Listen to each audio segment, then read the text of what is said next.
ബ്രിട്ടനിൽ സീറോ മലബാർ സഭയ്ക്ക് ധന്യ നിമിഷം. മലയാളി കുടിയേറ്റം ശക്തമായതോടെ ഒരു മാസം കൊണ്ട് റെക്കോർഡ് വേഗത്തിൽ പണം കണ്ടെത്തി സഭ സ്വന്തമാക്കിയ കേന്ദ്ര ആസ്ഥാനം ഇന്ന് major arch bishop Mar Raphael Thattil പിതാവ് ആശീർവദിക്കും. പ്രാർത്ഥനയോടെ വിശ്വാസികൾ. കെയർ സ്റ്റാർമർ പാർലമെന്ററി നിയമങ്ങൾ ലംഘിച്ചുവെന്ന ആരോപണം. പ്രധാനമന്ത്രിക്ക് ലഭിച്ച സമ്മാനങ്ങളുടെ വിവരങ്ങൾ പുറത്തുവിട്ട് ദി ടൈംസ്. പശു യുകെക്കാരുടെ ഭീകരജീവി, പ്രതിവർഷം 1000 ആക്രമണം. യാഗിക്ക് പിന്നാലെ ബെബിക്കയും. 70 വർഷത്തിനിടെ ഷാങ്ഹായിയെ വിറപ്പിച്ച് ശക്തമായ കൊടുങ്കാറ്റ്.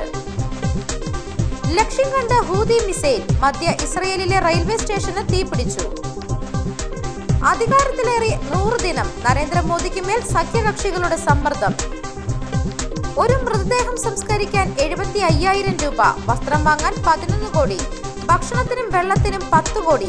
വയനാട് ദുരന്തത്തിൽ ചിലവിട്ട കണക്കുകൾ പുറത്ത്.